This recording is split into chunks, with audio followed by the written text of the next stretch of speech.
Welcome to episode 170 of the Confidence Through Health podcast. I can't believe we are at 170 episodes already. In this episode, I speak with Andy Christensen. He is the owner with his wife of My Good Witch Microgreens. And so we talk about microgreens. We talk about why are they important for us? Why are they beneficial? How we should go about finding them in our local area, but also if we wanted to go out and do it ourselves, how do we get started? What do we look for? And we talk about the just overall life in health and mindset as well, and how microgreens are not necessarily the number one answer to all of your health problems, but they are a very beneficial piece to add into your nutrition plan, your meal plans, how you go about fueling your body. And it's a very inspiring episode. I think Andy brings a lot of knowledge and speaks from the heart and speaks about his life. And those are all good things that I think are important for us to hear when somebody is trying to help us improve our own lives, which he and his wife are trying to do. And that's why I wanted to bring him on and have him as a guest. Well, thank you, Andy, for joining me on the Confidence Through Health podcast. Oh, absolutely, dear. I'm honored to be here. So, thank you. So we want to talk about, what you do, which is microgreens. But first, tell us a little bit about the history of why did you get into the space that you're in? What led you there? Well, the reason why we started doing microgreens, first of all, we've been doing our own greens for a long time. We got introduced to maybe somebody knows the tower gardens that you can buy where, you can grow in your own basement or right in your freeze-season room. We lived in Wisconsin and we really wanted some fresh produce, and we just felt it was cool, whatever you do yourself, what has gone into it, it hasn't been traveling for 2,000 miles, right? Yeah, and right. So we've been doing that for a long time. Ultimately, I grew up on a farm. My mom had a huge garden herself, and we got all our produce from that garden as I was growing up. So a lot of that is not new to me, but yeah, that's also a lot of work, and a lot of people don't do it anymore, and they should because it's totally worth it. But so that was where it all started. So we were growing these greens, but then I think last year we started looking into microgreens. You start hearing people talking about microgreens and start, what is this more about? And then we realized a lot of the health benefits there are with microgreens. We said, this is kind of cool. I think we can grow this too. We can grow all kinds of things. So then we started testing it, and it wasn't that hard. We do it indoors so we can control the environment, and again, what goes into it to the crop, right? So. Right.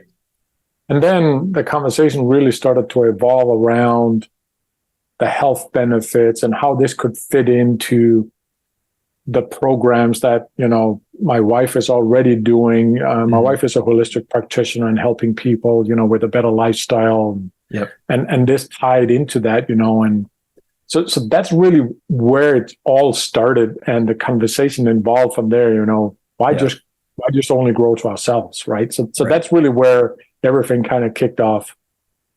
And so, like you mentioned, and I fully agree with you that people need to go back to having a garden if you've got the space for it to convert some of your yard to a garden, and maybe not grow everything that you're trying to, to eat, but at least something, like you said, because you know what goes into it.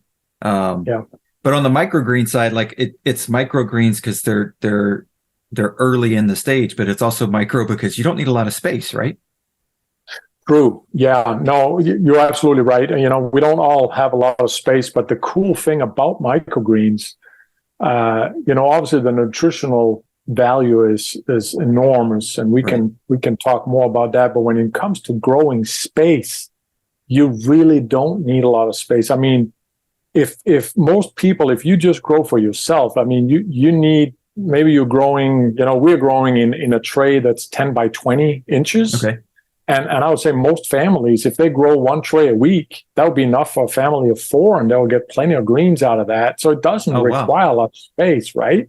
Yeah. And then even when you start scaling, let's say you are a big family, or you will eat more and more of this. I guarantee, once you start doing this, Yeah. you just want more and more because you realize how great it is. It doesn't require a lot of space. So even if you live in a small apartment in New York City, you can do this for yourself, right? So that is really, really a huge part of it. So yes, in terms of it is micro because it doesn't require a lot of space. But the reality is that the microgreen comes from because it is the very early stage of the plant. So one of the crops that we grow is sunflower. And as we all know, sunflower they become 6-8 foot tall, right? Right. But we only grow them so they germinate for 3 days, and then they grow for 7 days, and they just become a few inches tall, and then we harvest them. Okay. And they are very, very tasty, juicy, crunchy, and the nutritional value, in depending on what type of microgreens we're talking, but is up to 40 times more than the mature greens that we're eating. Right. So it's a win all the way around. You can grow it very quick, and it's very good for you. So that is just amazing. And see how this stuff grows is so motivating to us, at least. I'm still amazed. Even that I see this week over week, day over day. That I go and check on my microgreens before I go to bed. Yeah. And then I get out of bed like 7 hours later, and I can walk in there. I can see they've been growing, and in the later states, the last few days, they grow like an inch or more in 24 hours. It's incredible. So yeah, it's rewarding in a lot of ways. And so all those nutrients, right, like that are increasing that growth is what we're consuming when we consume them. Correct. Right. And that's why it's 40 times more, because like once it reaches maturity, it's not growing anymore. It's sort of like humans, like, right. Once we reach maturity, we're not continuing to grow taller and taller. It's like, no. We tap out at a certain height, and exactly, and then it's a matter of like, okay, maintaining that as best we can. Yeah. I really look at it, and you're absolutely right, about and the human body is amazing. What most people don't understand, and that's a big part of what we do, and I know what you're doing too, Jerry, is to explain people it's so important what you put into your body, because that's, the input is the output is the result of the input, and people really need to understand that. And it doesn't have to be difficult, right? It is relatively simple and you don't have to turn your life upside down, and as this is a part of we have a holistic approach to how we live. And that's probably a podcast for another day. I can tell you a 10-year story about my life and how we transform because of health issues. And that's why my wife is a holistic practitioner today, and help people, making these simple, easy steps and changing your life from a holistic approach. It's not just about what you eat. It's also about, having gratitude, and exercise and sleep. And, it's all these things that's so important for us. And that's where the microgreens go so great with that. And, as you say, we grow and grow, and I without being a scientist at all, right? I just love this. I got passion for it, and I can taste it, and I get the feedback from our client that they love the products that we produce for them. But I look at it this way, I'm thinking about this sunflower sprout that's like 3 inches tall, and I eat that one, right? And then when I eat it, I think about, if I let this one go, that would be in just a few weeks, that there will be a plant that's 8 foot tall, taller than me, right? Right. But already have all the power in it to make that happen.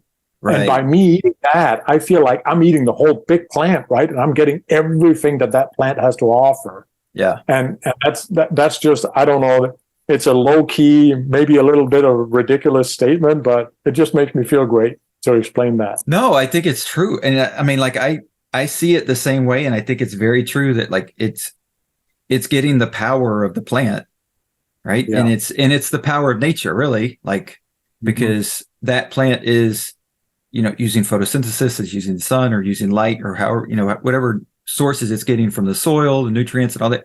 And so it is the quickest and easiest way to get that into your body.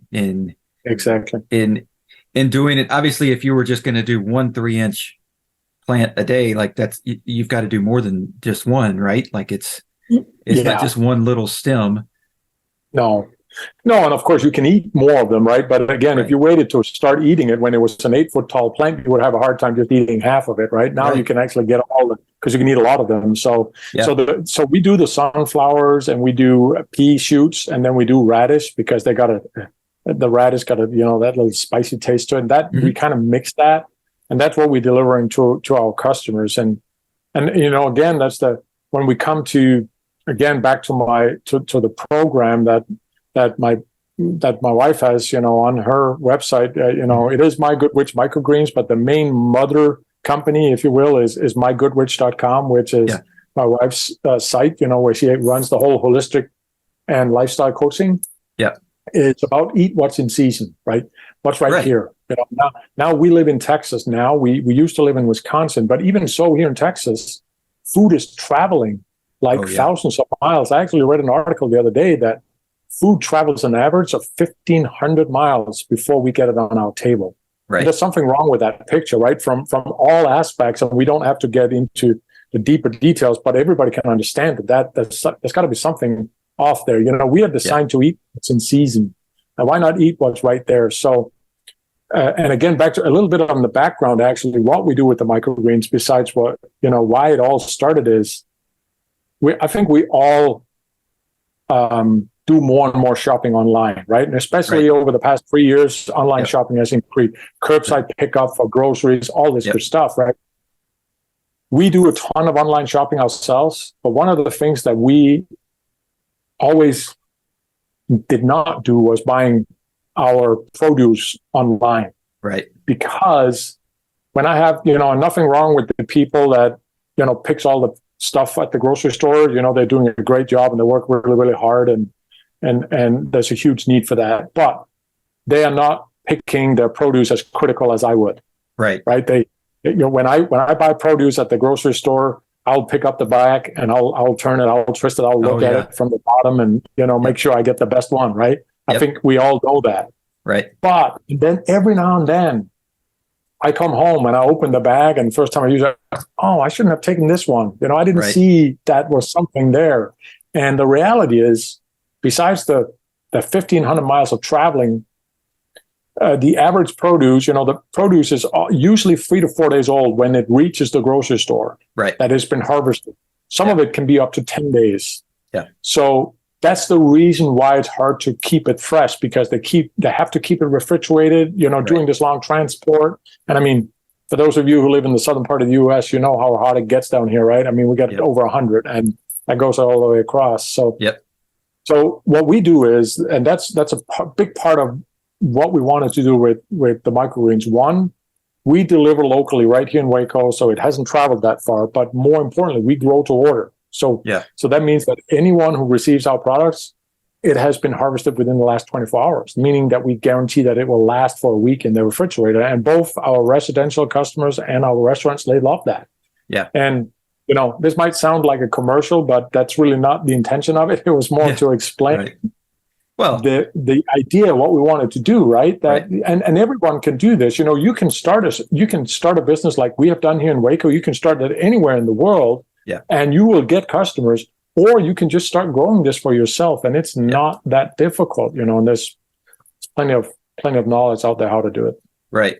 Well, and if you are somewhere else in the world, this is going on everywhere. Like there's somebody doing this in most, cities in the U.S. and around the world. Somebody's doing this because they understand and it is becoming, it's becoming more popular. And there's more knowledge around it, and there's just an understanding of what you're getting. And to go to your point about the grocery stores, and one of the things that about picking things in season, one of the things I tell my clients when they ask me about, like, okay, what fruit should I have at this time of the year or that time of the year, and I'm like, either get what's like what you can tell is cheaper, not because it's poor quality cheaper, but because it's in season, and so it's easier to get from here to here. And so it's going to be cheaper right now. Or go to the frozen section and get the stuff that's frozen, because more than likely the stuff that's frozen was picked riper, frozen right away, and then shipped frozen. And so because in that 10 days of travel, you're losing so much in nutrition because the fruit's dead, the vegetable's dead at that point, right? Yeah. Like it's Exactly. just, if you can only refrigerate so much nutrition into it. You can only, and so like getting the stuff No, that's and you're frozen, you're absolutely going to get right. more. Yeah.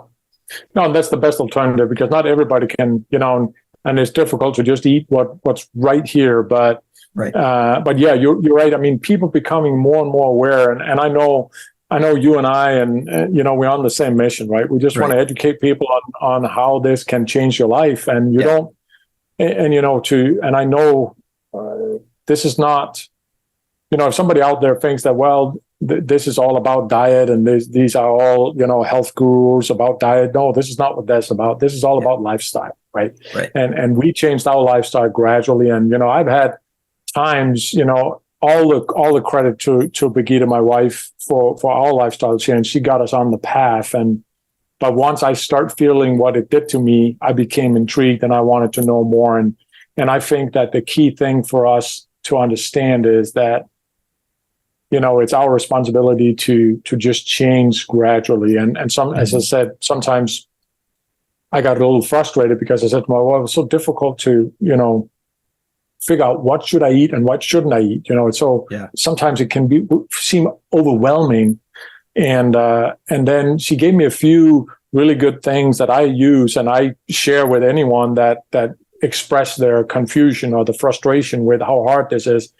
One, the shortest route from ground or from the field to the table, or from wherever, where it's grown and to the table, that shortest route, as you also said, whatever is cheaper is probably because it's traveled less, right? So that's one. The other part is look at the ingredients on the package. If it is packaged, one, buy what's not packaged because that's the most natural. If it is packaged, look at the ingredients list. If there's less than 5 ingredients on it, it's probably good. If there's more than 5 ingredients in that bag, there's a good chance you should at least be cautious how much you eat of it. Right. And those few things, and clean products is like, how you can buy butter that is really hard to spread out on a piece of bread, right? When it's been in the refrigerator, that's the clean butter.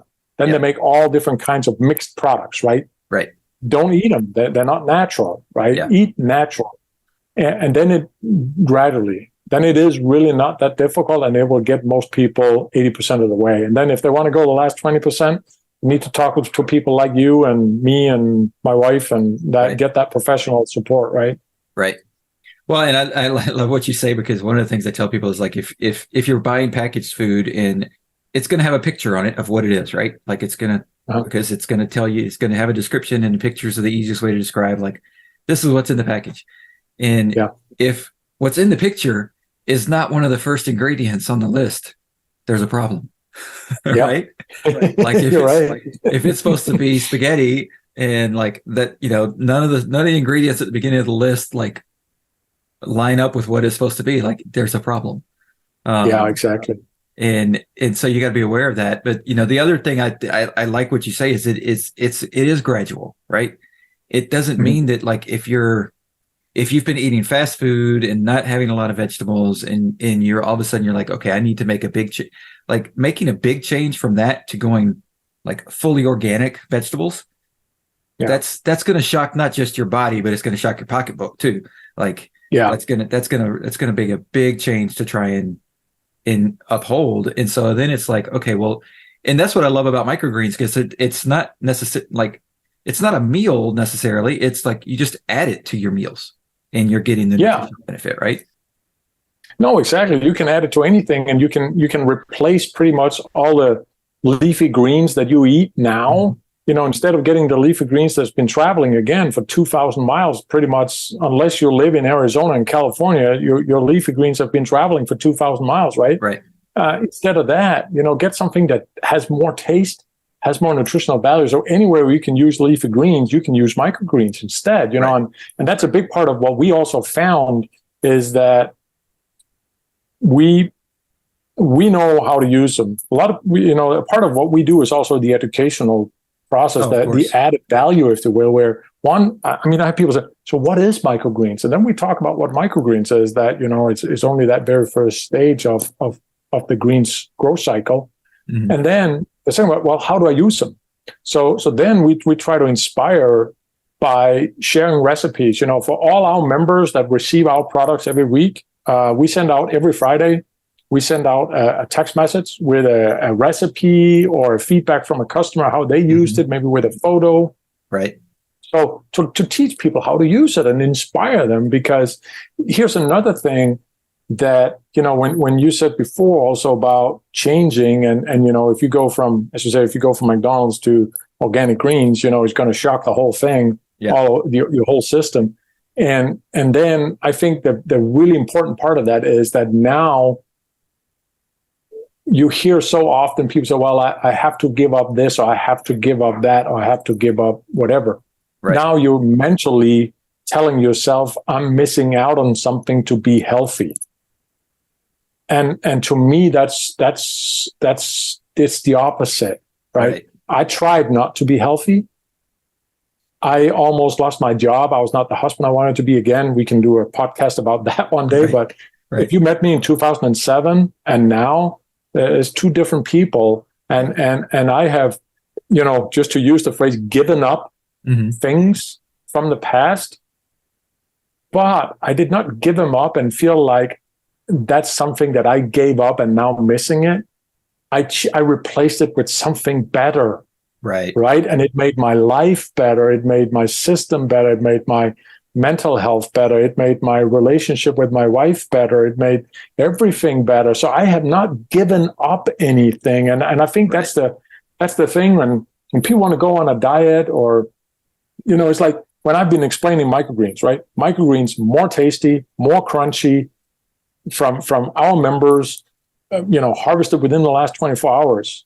Yeah. So now, if you take that and you replace the leafy greens that has been traveling from California to the grocery store in Central Texas, and now you take those leafy greens from California, leave those out, and you replace it with microgreens locally grown right here.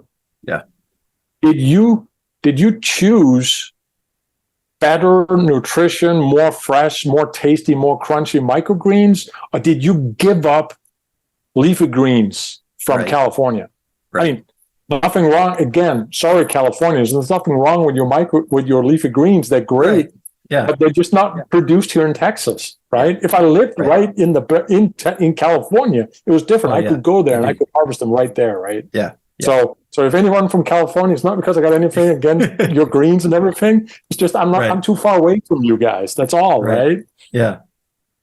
But but what you're talking about is that mindset shift, right? Is that like, okay, instead of looking at what I'm giving up, look at what I'm getting and what I'm choosing that's going to be beneficial, whether it's for my health or for other reasons. But it's like, instead of holding on to that past of, oh, but I love the way that those greens taste. Like, oh, but now I get to experience microgreens. I can add them to any dish that I have that I'm cooking, or just eat them as a snack, right? Like, exactly, there's nothing wrong with that. I mean, somebody told me it was a game changer to their chicken turkey sandwich or a turkey cheese sandwich, right? Because now they put microgreens in with the turkey and the cheese, right? Now that was a game changer. It's much better, right? So yeah, no, but again, it's the mindset overall from a health standpoint that there are options out there that will elevate and accelerate your life in a positive way, and I think more importantly, what we're also trying to do with this, not just to provide this. We solved the problem here in Central Texas, where now we give people an option to buy something that has just being harvested. Just right now. I mean, sometimes, and it has traveled less than 10 miles, right? Yeah, we have solved that problem, and at the same time, it's a great business to be in because we sell it and then we grow it. So we know our cash flow and all that. But it is just being able to inspire people to see that there's something better, right? And if people say, "Well, can I do this? Can I grow this myself?" I say, "Oh yeah, my God, it's really easy. You don't have to buy them from me. Hey, if you want to grow them, please do, and tell me how it goes. And if you got any problems, ask me. I'll be more than happy to share. Right. So so I think because a big part of, and that's also, I know what you're doing, Jerry, in your programs, right?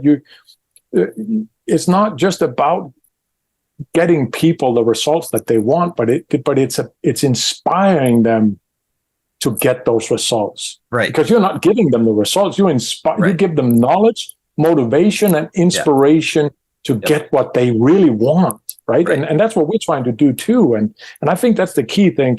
You can't push a rope up a hill, right? You can't, but you can pull, right? So go forward and be an inspiration. I think that's key. So when you talk about like you could do it yourself, like is it the same seeds that you would if you were going to grow the 8-foot tall sunflower seed or sunflower plant? Or are they different, like branded, like branded may be the wrong word, but like, are they different seeds that are meant to be microgreen seeds? I mean, like for example, sunflower, there are different sorts of sunflowers out there, and some of them are more geared towards microgreens. They just work better. Right. So all of them you can use for microgreens, but there will be some sorts that's way better. Some of them are, when it comes to taste, they're sweeter, things like that. But if I took the seeds that we use for peas or sunflower or radish, I mean, they would all develop to a totally healthy, mature plant, and the sunflower would go, 6, 8, 7 feet, whatever. But there are some sorts that's more suited for it than others. Yes. Okay. So just a little bit of research to make sure that you're getting, if you're going to try this on your own, that you're getting the optimal. Yeah. And they will usually, they'll usually be in the description or even the name that, say sunflower microgreen seeds. That doesn't mean that sunflower microgreen seed can't grow a mature plant, but it will be a good solution for that. So and again, there's plenty of them out there, and obviously all around the world. Here in the U.S., there's a few vendors that we use, and again, it's a matter of quality, but also reliability, that they don't run out. We know we can always get them, because you see, that's the game changer, right? Before we were just growing it for ourselves. Okay, if we didn't have anything for a week, oh well, too bad. We'll buy something. Sure. Now we actually have a lot of members who rely on us, and that's an obligation that we don't take lightly. So that's important for us. But a little bit of research on what works there, and then also how you want to grow them, because you mentioned soil before, and there's there's a lot to be said about soil. And we know that certain areas the soil is contaminated. They're spraying whatever chemicals and whatnot. So it's also a choice whether you want to do it with soil or without soil. You'll see microgreens being grown indoors in soil, and of course that soil is also clean, because that you buy that soil to know what's in it, or supposed to know what's in it at least. But what we have done, and what I would recommend to anyone who want to try this out at home indoor, is to use just a grow medium. In terms of you can buy coconut fiber mats. Oh yeah. You can buy hemp fiber mats, and there's a couple of different other medias you can buy. We've tried both. We actually, in our first test, we did soil. We felt it was too messy. There's a lot of microbiology going on in soil as well. That, again, I'm not an expert on that, but I know it's there, and you've got to be careful with that. Yeah. And then we started using coconut mats, and it worked great. And then when we looked at hemp mats, hemp fiber can be used for a lot of different things, and also you probably also know all the health benefits on full spectrum hemp oil and things like that. There's a lot of studies on that, and we know that hemp has a lot of uses, and it's a great plant. So when we saw hemp fiber mats, we tried that, and that works absolutely great, and that's what we're using. So anything that we grow is basically just on hemp fiber mats, and then with an organic nutritional solution that we mix up into the water, and just feed the plants that way. And that means that it's all clean. And So yeah, those are, especially, if you live in the city, messing around with soil and things like that. These fiber mats, whether it's coconut or hemp, it's just so easy to dispose of after the fact. Right. Here in Central Texas, we live in Waco, and we know a couple of smaller farmers that can actually take these when we have harvested. They take all the roots and the hemp fiber mat, and we can feed it to the animals, to chickens, donkeys, things like that. Cool. And also actually as food. So because we don't want to waste it, right? Right. So that's probably the next step that people are going to hear down the road. What we want to do, we can feed this to chickens. We could deliver eggs as well, things like that. So kind of get that whole holistic farming going. So So then it becomes a full circle, right? Exactly. Like it's nothing's going to waste. No. And that's a really great sustainable system. Oh yeah, absolutely. And you say we try to be, we try to, be conscious about how we use our resources. And, another good thing about the indoor growing, besides controlling the environment and what goes into the plants in terms of nutrition and water, and, we filtrate our water with active carbon filters, things like that, to get the, fluorides and chlorides and all that stuff out of them. Yep. But also, it only uses like less than 10% the amount of water that if you grow this outdoors. So it's saving a ton of water too, right? And as you said, the full circle, when you're buying eggs at the grocery store, you don't know what they have fed those chickens. Right. But let's say that somewhere down the road is our goal to start delivering eggs to our members too. And those chickens would predominantly, what they've been eating would be these hemp fiber mats and the roots and the cutoffs from the microgreens. And we know, again, that's a 100% clean product.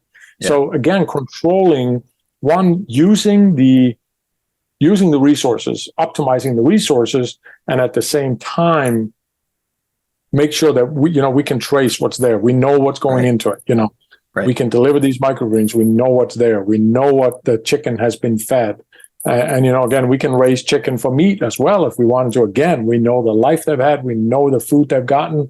That means, because again, it's like us. What goes in and what's there. If you eat food with heavy metals in them, well, it's gonna stack up in your system, and it's very, very difficult to get out of your system again. Yeah. But if you try to minimize and stay away from it, well, you're keeping a clean body. And there's a lot of ways you can clean up your body too, and those are some of the things that we can, have in our programs too, how to, clean up your livers and kidneys and things like that. But why not try to get clean stuff in there in the first place? I mean, it's like people say, well, do you put diesel on your gas car? No. Do you put gas on your diesel car? No, of course I wouldn't do that. Well, same thing with you, right? Give yourself the right fuel and your body can do amazing things.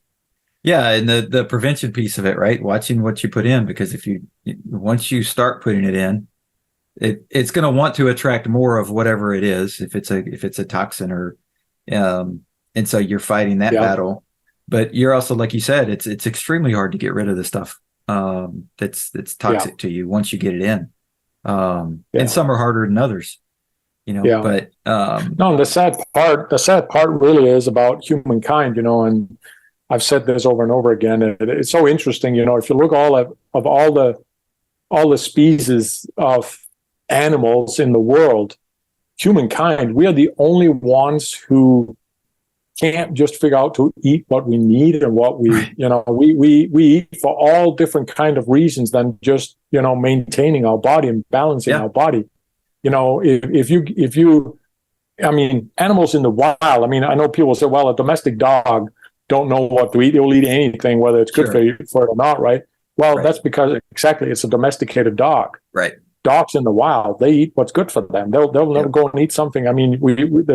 But we, humankind, we eat for emotional reasons, for whatever, and then once, it's just crazy. Why can't we just eat what's good for us? And we think we are superior, but there are certain ways we could learn a lot from all the other animals on the planet. Oh yeah, totally. So one of the things I want to ask you about is, because I think we've all heard of this research that's been done in the past of like talking to plants and labeling them or being derogatory to them or being super, compassionate to them and like the difference in growth. And is that something that you see or experience, or that you like have taken into account for with your microgreens, is like not just providing the right nutrients, but the right overall environment? Yeah, I mean, in terms of, we obviously, we talk about temperature and humidity levels, things like that, and the nutrition and the water. Those are obviously the four, and then lighting, as well as dark. They actually need both to keep the cycle. Those are obviously the overall things. When it comes to, talking to them, things like that, I can't say that I specifically talk to them. Yeah. And, we don't play music for them, things like that. But I think there is something about that. And if not directly on the plants, then on the people who take care of those plants, and that will in turn reflect on those plants. Right. So I think it has a bigger impact on me and my wife, who's around the plants all day, if we are, playing some good music and being kind to each other and talking nice to each other, and the love and affection we have for each other, I think affects the quality of the plants that we do. Right. And so is the direct effect that music and or talking nice to your plants? I don't know. It seems a little out there, but then again, I know everything goes hand in hand, and I do believe that everything is connected. Right. Yeah. We all share an energy. We do. Yeah. There's no doubt. So yeah, I think it does have an effect. But then again, I think that not the direct effect, but the transferred effect is that if because my wife and I are the only ones who's working in this business at this point, right? If we have a good work environment and a good friendship, relationship, then the work environment is great, and then we take more care of our plants, and that will in turn affect them. Right. So yeah, I think there is again a holistic approach, and we share energy. Even we know that the energy is shared, and that when people are in a room, we know one person can walk into the room and light the whole thing up, and one other person can do the opposite, right? Right. And that's why Zoom is great, but being in the same room is even better, right? Yeah, that's right. That's right. Yeah. So we've talked a lot about it. Is there anything else that we haven't touched on it, like about microgreens, that maybe somebody out there would need to know? No, I don't know. I mean, I just think that if you care enough about your own body, and if you kind of look at, do I get enough value for my money?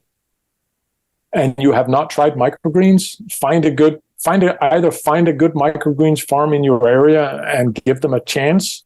Or, if you're a little more adventurous, spend a few bucks on Amazon, find the basic needs to try and just give it a shot. Jump out, and you might love it, and your kids, your family might love it, and you can integrate this into all aspects, and there's a lot of nutritional value there. So if you're curious, try them at least once or twice, so you know what's there, and then I think that's the key. Try it. It's just not that hard. Well, and I think other thing that you mentioned is that, like, in the trying stage, because there's different flavors and different, like, and so don't necessarily just buy one and go, oh, I didn't like it because you bought the pea and whatever was about it that didn't work and fit for you, like, because there's such a wide range. So try a lot of different ones. I mean, there's a lot of different plants that being grown as microgreens. Right. So yeah, you're absolutely right. Try the variety. Figure out what you like the best, but then I will say, though, for those of you who want to try this, grow it at home for the first time, start out with peas and sunflower, and try those, because those are the ones that is hardest to make a mistake on. They are easier because some of them are easier than others, right? Right. Right. And that's also, and the same reason, those will be the more common ones that you can buy because they are the easier one to do. And, for a first timer, you want to be successful. So if you want to grow this for the first time at home, try sunflower and or peas. Nice. Awesome. Well, and if somebody says, okay, I want to try this, but I want a little more advice, I want a little more, like, how would somebody get a hold of you to say, like, hey, can you answer a couple questions for me? Yeah. You can go to mygoodwitchmicrogreens.com, or you can go to mygoodwitch.com, and you can find us online, Google, Facebook, and just look us up, and send us a text there or give us a call, and we'll be happy to help you out and answer any questions that you might have. Awesome. And I'll link those in the show notes so people can just click on it right away and get to it, and connect with you. And hopefully we start, like, getting more and more people involved in this, whether they're locally and getting their stuff from you, or if they're around the world and saying they're going to get it from somebody else, or they're going to try it out on their own. Because like you said, if something has a nutritional value of 40 times what we're currently consuming, we owe it to ourselves to try it. I totally agree. I couldn't agree more, Jerry. I just try it. Yeah. And as I said, we'll be happy to, deliver locally to anyone that's listening in here. And if you're further away, we'll be happy to, do your own research. We're here to inspire, right? Right. We can inspire all around the globe. And that's why I'm thankful for you letting me on your show today, Jerry. If we could be an inspiration and share a little bit of knowledge with a few people around the globe, that's all worth our time, and it's our obligation to do that. So appreciate the time today. Awesome. No problem. Thanks for being on. All right. Thanks, Jerry.